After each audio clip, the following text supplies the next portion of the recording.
Welcome to my channel Simple Concepts by DJ. Today we are going to see a numerical problem that is based on circuit analysis. Circuit analysis means it involves the voltage law, Kirchhoff's voltage law. Based on the voltage law, we are going to solve this network. Okay. So here we are given with two different loops, loop 1 and loop 2. So we need to find the currents that is flowing through the loops. So once we get the current, we need to find two parameters. One is VCE and the other one is VAG. So VCE and VAG we need to find. That is, VCE means CE is here. C is a point, E is a point. Okay, so from C to E means CBHE. So in this fashion, we need to take the pathway and we need to find the voltage, that is the potential difference that is existing between the point C and point E. Similarly, we need to find VAG. What is VAG? Here is a point A, here a point G is being located. So we need to find the potential difference that is existing between the point A and G. So these are the two things that we need to find out from this network and a network circuit, from this electrical circuit. That is, a resistive circuit is given. In this resistive circuit, we need to find the voltage of these points CE and AG. So let's get started by solving the problem. Okay, so first we need to find VCE, then VAG. Okay, so these are the two things that we need to find. So now what I'm going to do is I'm going to name this one as loop number 1. Let us assume this as loop number 1 and this as loop number 2. A loop is nothing but a closed path.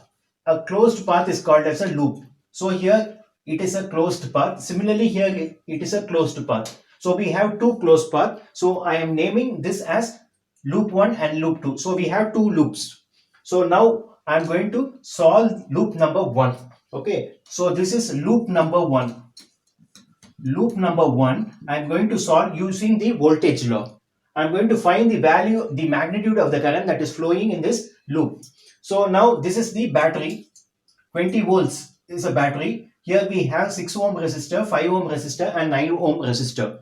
Right? So since this is a closed circuit, a current will flow through this closed loop. So I am naming the current as I1. Let I1 be the current that is flowing through the loop 1. I1 be the current flowing through the loop 1. Here also I1. Here also the current will be I1. So, right? So now this is the circuit. This is the small circuit I am taking into consideration and I am working this circuit and finding the loop and finding the magnitude of the current by using the voltage law. So this is loop 1. So now the direction of travel in this loop will be in the clockwise direction.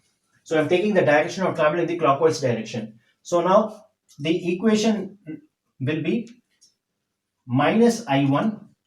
This is minus I1 into 6 is 6 ohms. Again minus I1 into 5. Minus I1 into 5. This is minus I1 into 5. Minus I1 into 9. Minus I1 into 9. This will be plus 20. Plus 20 equal to 0. Okay, 20 equal to 0. So this is the equation. So now on solving this, I get minus 6I1 minus 5I1 minus 9I1 equal to minus 20. So 9 plus 5. 9 plus 5 is 9, 10, 11, 12, 13, 14. 14, 15, 16, 17, 18, 19, 20. So it will be minus 20I1 equal to minus 20. Therefore, I1 equal to 1 ampere. So we got the value of the current that is flowing. We got the value of the current that is flowing in loop number 1, which is nothing but I1 equal to 1 ampere. So let us record the value as I1 equal to 1 ampere here. Now I am going to consider loop number 2. In this loop number 2, I have a battery over here. Similarly, from this battery, This is a closed circuit, so a current will pass through the entire loop. So let us assume the current which is flowing through this loop is I2.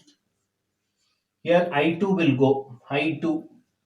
Similarly, I2 current will flow here, I2.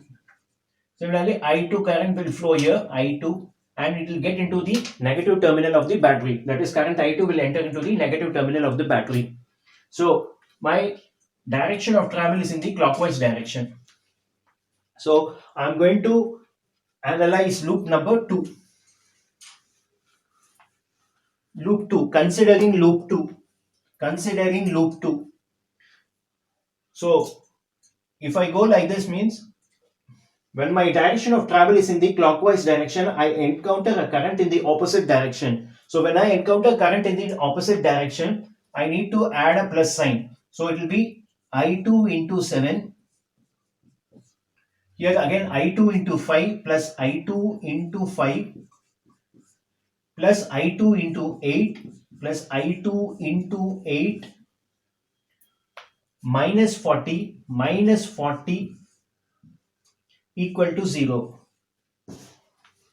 I2 into 7 plus I2 into 5 plus I2 into 8 minus 40 equal to 0.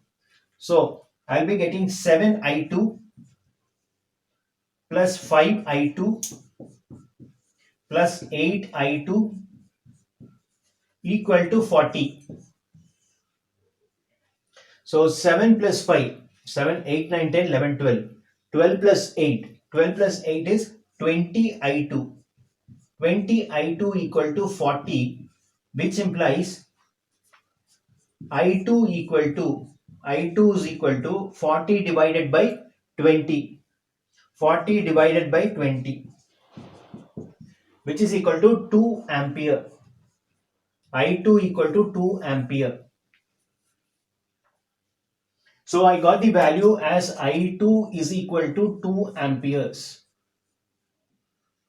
First I got the value for I1, which is 1 ampere, and in the second loop, by solving the loop 2, I got the value of current I2 as 2 ampere.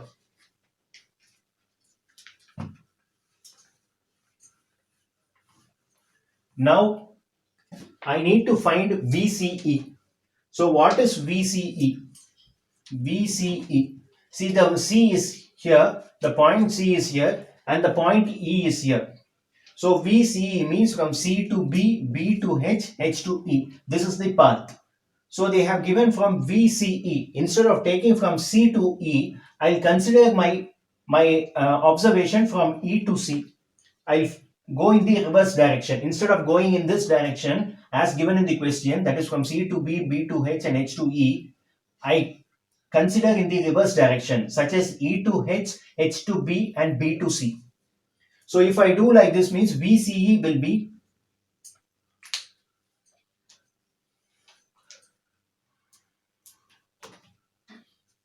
BCE will become I2 into, so when I come in this direction, it will be minus I2 into 5. Minus I2 into 5. Minus I2 into 5. Again here it will be plus 10. When it reaches at this point, and again if I come down towards C, it will be minus I1 into 5. Minus I1 into 5. Minus I1 into 5. Okay, that is nothing but VCE. So I know the value of I2 as 2 ampere. Minus 2 into 5 plus 10 minus I1 is 1 ampere. 1 into 5, 5. So it will be minus 10 plus 10 minus 5. Therefore 10 10 gets cancelled. So VCE, which implies VCE, that is the voltage, the potential difference between the point C and E. VCE is nothing but minus 5 volts. So VCE, which we are supposed to find in the first part, is nothing but minus 5 volts. We are getting the voltage, negative value of the voltage. Voltage in negative value we are getting. So VCE equal to minus 5 volts. So VCE is nothing but minus 5 volts. Now we are supposed to find VAG, part 2 of this loop analysis, of this circuit analysis. So now I am considering VAG. So what is VAG? VAG. VAG, where is A? A is here. Where is G? G is here. So A, B, B, H, H, G. This is the shortest possible route I can take. So in the question they are asking from A to G, A to B, B to H, H to G. So while observing, I'll take it in the reverse direction. So it will be from G to H, H to B, and B to A. Right? If I do like that, VAG will be from G to H, it will be plus I2 into 7. I2 into 7. Again here it will be plus 10. Plus 10. Again here it will be plus I1 into 6. Because I1 is the current which travels over here through the 6 ohm resistor. So it will be plus I1 into 6. Plus I1 into 6. So which is nothing but I2 is 2 into 7 plus 10 plus I1 is 1 into 6.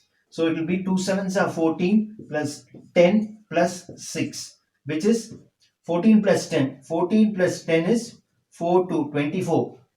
14 plus 10 is 24. 24 plus 6 is 30, which is nothing but plus 30 volts. Plus 30 volts is the answer for VAG. Therefore, VAG is nothing but plus 30 volts.